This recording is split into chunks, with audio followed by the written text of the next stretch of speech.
एक मामूली फैसला ने किस तरह जिंदगियों को हमेशा के लिए बदल दिया। हॉलीवुड ने कभी सोचा भी नहीं था कि वो जो कुछ करने जा रहा है उसके नतायज उसकी और दूसरे लोगों की जिंदगियों को किस तरह मुतासर करेंगे। तो तैयार हो जाएं, क्योंकि हम आपको इस सनसनीखेज कहानी में ले जा रहे हैं जहां जुर्म, इंतकाम और एक टूटे हुए जमीर की कीमत का मालूम होता है। तो आज की सच्ची जुर्म कहानी का आगाज करते हैं। इस लड़के की उम्र 19 साल है और लोग उसको हॉलीवुड कहते हैं। हॉलीवुड अपने मोहल्ले में काफ़ी मशहूर है और उसकी मशहूर होने की वजह उसका गैर कानूनी कारोबार है, यानी कि वो जाजा का डीलर है। अगर आपका अपने इलाके में रोब दबदबा भी हो और लोग आपसे खौफ भी खाते हों, तो ये कैसे हो सकता है कि किसी ने आपको रकम वापस करनी हो और वो से इनकार कर दे। हॉलीवुड ने भी अपनी टीम के एक लड़के से $1200 वापस लेने थे। ये रकम उसने उसको कर्ज के तौर पे दी हुई थी। इस लड़के का नाम बैन था। इसे रकम वापस लेने के लिए हॉलीवुड अपने लोगों के साथ उसके पास जा रहा था। जब वो अपनी टीम के लोगों के साथ बैन के घर जाता है तो वो देखता है कि बैन घर पे मौजूद नहीं है। इस पर हॉलीवुड को गुस्सा तो बहुत आता है, लेकिन वो अपने गुस्से पर काबू पाते हुए बैन के छोटे भाई को अगवा कर लेता है। उसके छोटे भाई का नाम निक है। वो उसको अगवा कैसे करते हैं ये आपको बताते हैं। निक 15 साल का है और वो बैन की तरह का नहीं है, बल्कि वो एक अच्छा बच्चा और वो पुरसकून जिंदगी गुजार रहा है। निक का इस गैंग की जिंदगी या अपने भाई के कर्जों से कोई लेना देना नहीं था, मगर आज उसके हालात बुरे होने जा रहे थे, क्योंकि हॉलीवुड ने उसको अगवा ही इसलिए किया था कि वो बैन को सबक सिखा सके। क्योंकि बैन घर नहीं था, इसलिए हॉलीवुड और उसके दोस्त बहुत गुस्से में थे। जैसे ही वो निक को सड़क पर चलता हुए देखते हैं, वो फौरन अपनी गाड़ी से बाहर छलांगे लगाते हैं और निक को बुरी तरीके से पीटना शुरू कर देते हैं। निक को पीटने के बाद वो उसे अपनी गाड़ी के पिछले हिस्से में फेंककर वहां से फरार हो जाते हैं। निक के वालिदैन को चंद घंटों बाद मालूम होता है कि उनका बेटा गायब है। इस सूरत हाल में कोई भी हो, वालिदैन हो या फैमिली के दीगर अफराद, वो परेशान हो ही जाएंगे कि एक अच्छा बच्चा जिसने किसी से कुछ लेना देना नहीं है वो कहाँ चला गया। ना तो वो किसी से को गलत बातचीत करता था, ना गलत कामों में था। इसलिए एक अच्छे इंसान की गुमशुदगी सबको ही परेशान कर देती है और निक के वालिदैन भी इसलिए परेशान हुए। सूरत हाल का इल्म होने पर निक के वालिदैन पुलिस को कॉल करते हैं ताकि निक के हवाले से मालूमात मिल सकें और पुलिस उसके साथ कुछ भी गलत ना होने दे। लेकिन उन्हें मालूम नहीं था कि हॉलीवुड और उसकी गैंग निक को लॉस एंजलिस से 70 मील दूर सांता बारबरा की तरफ ले जा चुके हैं। गैंग ने निक को बांधकर अपना सफर जारी रखा हुआ था, लेकिन किसी को भी मालूम नहीं था कि इसको अगवा करने के बाद उसके साथ करना क्या है। हालात को भांपते हुए गैंग के लोग निक को ठंडा करने के लिए उसे अल्कोहल और दीगर नशावर चीजें देते हैं। होना तो ये चाहिए था कि गैंग निक को अगवा करने के बाद किसी नामालूम जगह पर रखता और उसकी हालत बुरी करता ताकि वो बैन को सबक सिखा सकते, मगर वो ऐसा नहीं करते, बल्कि वो सांता बारबरा में निक को लेकर मुख्तलिफ पार्टियों में शिरकत करना शुरू कर देते हैं। वो एक पूल पार्टी में भी जाते हैं जो कि एक मोटल में हो रही थी और वहाँ बहुत सारे दीगर लोग भी मौजूद थे। निक उनके साथ पार्टियों में जा रहा था और हल्ला गुल्ला कर रहा था। उसे तो ऐसा महसूस नहीं हो रहा था कि उसको गैंग ने अगवा कर रखा है। वो पार्टियों में लोगों से मिलता, उनसे दोस्तियां बनाता और खूब इंजॉय कर रहा था। निक की इस लड़के से भी दोस्ती हो जाती है जो उसे एक पार्टी में मिली थी और दोनों अक्सर एक दूसरे को पार्टियों में मिलते हैं। निक उसको चाहने लगता है। जिस शख्स को अगवा किया गया हो वो सूरत हाल से बहुत परेशान होता है, लेकिन निक के तो वारे न्यारे थे।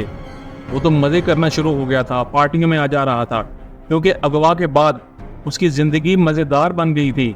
अगवा से पहले वो सादा सी ज़िंदगी गुजार रहा था, लेकिन जब से उसे हॉलीवुड के गैंग ने अगवा किया था वो अपनी ज़िंदगी को भरपूर तरीके से एंजॉय कर रहा था। एक तरफ निक एंजॉय कर रहा था, जबकि दूसरी तरफ हॉलीवुड को अचानक ख्याल आता है कि उसने तो किसी को अगवा कर रखा है और अगर वो पकड़ा गया तो उसकी सारी उम्र जेल की सलाखों के पीछे गुजरेगी। वो सोचता है कि चाहे वो निक को पार्टीज में लेकर जा रहा था, लेकिन वो निक और उसके वालिदैन का मुजरिम तो था, क्योंकि उसने उसको अगवा करके नामालूम जगह पर रखा हुआ था और उसके वालिदैन को कुछ भी मालूम नहीं था कि निक किस हालत में है। जबकि दूसरी तरफ पुलिस भी तफ्तीश कर रही थी कि निक कहाँ गया। निक के अगवा पे सोचते हुए हॉलीवुड परेशान हो जाता है और वो फैसला करता है कि वो वकील से मिलेगा। वकील जो कि उनका एक खानदानी दोस्त है और वो उसको कॉल करने के बाद उससे मिलने के लिए चला जाता है। मुलाकात के दौरान वो वकील को तमाम सूरत हाल से आगाह करता है। वकील हालात की नज़ाकत को देखते हुए हॉलीवुड को वाज़े तौर पर बता देता है कि अगर वो पकड़ा गया तो उसको सख्त सज़ा होगी और उसको ज़िंदगी भर जेल में भी सड़ना पड़ सकता है। हॉलीवुड वकील की बातों से खौफजदा हो जाता है और वो उसे कहता है कि मैं इस लड़के का बंदोबस्त करता हूँ जिसको उन्होंने अगवा किया था। यानी कि अब निक की रंगीन जिंदगी अंधेरों में बदलने वाली थी। कैसे, हम आपको बताते हैं। हॉलीवुड निक के हवाले से कुछ खौफनाक करने जा रहा था। इसके लिए वो एक आदमी जिसका नाम रायन हाइट है उससे राब्ता करता है। बेन की तरह रायन भी हॉलीवुड का मकबूल था। बातचीत के दौरान हॉलीवुड उसे कहता है कि अगर वो निक को दूसरी दुनिया पहुंचा दे तो उसके जिम्मे जितना भी कर्ज है वो उसे माफ कर देगा। बजाय इसके कि रायन इतने संगीन जुर्म का इर्तिकाब करने से पहले बहुत कुछ सोचता कि उसके नताइज क्या होंगे, वो निक को मारने के हवाले से हॉलीवुड के साथ डील कर लेता है, सिर्फ कर्ज वापस ना करना पड़े इसलिए। मंसूबे पर अमल करने के लिए हॉलीवुड एक बैग रायन के हवाले करता है जिसमें जुर्म करने का सामान मौजूद है, यानी कि फुल फ्राई वाला सामान उसमें मौजूद है। निक इन तमाम हालात से बिल्कुल बेखबर था कि उसके साथ क्या होने जा रहा है। वो इस दौरान अब भी गैंग के साथ पार्टीज कर रहा था और सोच रहा था कि वो उसे अच्छे तरीके से रख रहे हैं और हो सकता है वो जल्द ही उसे आज़ाद कर देंगे। लेकिन जाहिर है ऐसा कुछ नहीं होने वाला था, क्योंकि हॉलीवुड ने कुछ और ही प्लान बना रखा था। प्लान के मुताबिक रायन और उसके साथी निक को सांता बारबरा के पहाड़ों में ले जाते हैं। हॉलीवुड से होने वाली डील के मुताबिक वो उसे मारने वाले थे। वो निक को वहां ले जाकर उसके हाथ पांव टेप से बांध देते हैं ताकि वो मज़ाहमत ना कर सके। वहां एक गड्ढा पहले से मौजूद था जो कुछ लोगों ने इसके लिए खोद रखा था, यानी कि निक के लिए वो गड्ढा पहले ही खोद दिया गया था।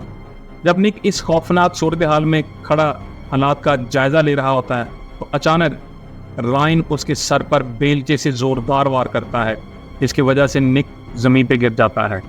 इसके बाद रायन अपनी बंदूक निकालता है और निक को 9 गोलियां मारता है। बेचारा मासूम निक गड्ढे में गिरकर मर जाता है और बाकी लड़के उसे दफन करने के बाद वहां से फरार हो जाते हैं। वो लड़के निक को दफनाने के बाद वहां से जब फरार हुए तो उन्हें ये मालूम नहीं था कि इस गड्ढे की गहराई इतनी नहीं है कि इसमें निक की पूरी बॉडी अच्छे तरीके से छुप सकती, और यहीं से हालात ऐसे होने वाले थे कि इतना संगीन जुर्म बेनकाब होने वाला था।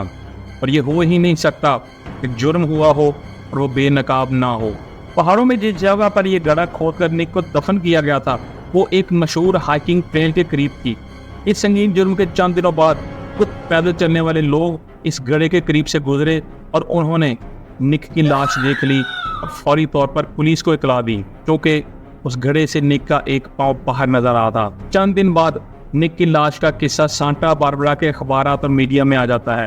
पुलिस इस केस पर तफ्तीश कर रही थी और उन्हें इसके हवाले से बहुत ज़्यादा परेशानी का सामना नहीं होने वाला था, क्योंकि बहुत से लोगों ने निक को पार्टियों में देखा था और इन पार्टियों में उस गैंग के मेंबर्स भी शामिल थे जिन्होंने निक को अगवा किया था। जिस लड़की के साथ निक दोस्ती कर चुका था, जब उसे निक की मौत के बारे में मालूम होता है तो वह पुलिस से रब्ता करके सब कुछ बता देती है।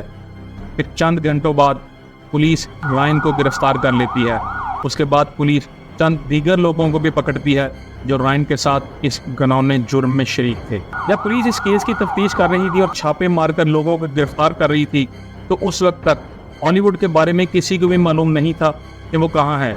जबकि दूसरी जानब हॉलीवुड अमेरिका छोड़कर पहले कनाडा मुंतकिल हुआ और फिर कनाडा से वो सीधा ब्राज़ील शिफ्ट हो गया।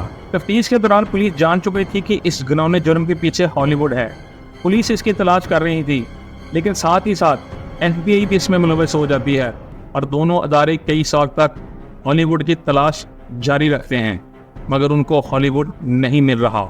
जबकि हॉलीवुड ब्राज़ील में एक नई जिंदगी गुजार रहा था, लेकिन बाला आखिर 4 साल की मेहनत के बाद कानून नाफिज करने वाले अदारे उसे गिरफ्तार करने में कामयाब हो जाते हैं और उसे अदालत के रूबरू पेश किया जाता है।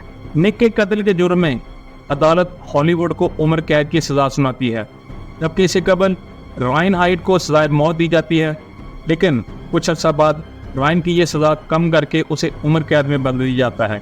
इसके अलावा गैंग के दीगर अफराद को भी मुख्तलिफ सज़ाएँ दी जाती हैं, लेकिन ज़्यादा सख्त सज़ाएँ हॉलीवुड और रायन को मिलती हैं, क्योंकि ये ही 2 मेन किरदार थे निक के जुर्म के हवाले से। ये कहानी हमें सोचने पर मजबूर करती है कि हम कितनी बार ऐसे फैसले करते हैं जो हमें बेज़रर रखते हैं, लेकिन बाद में पता चलता है कि इनके असरात न सिर्फ हमारी अपनी ज़िंदगियों पर बल्कि दूसरों की ज़िंदगियों पर भी पड़ते हैं।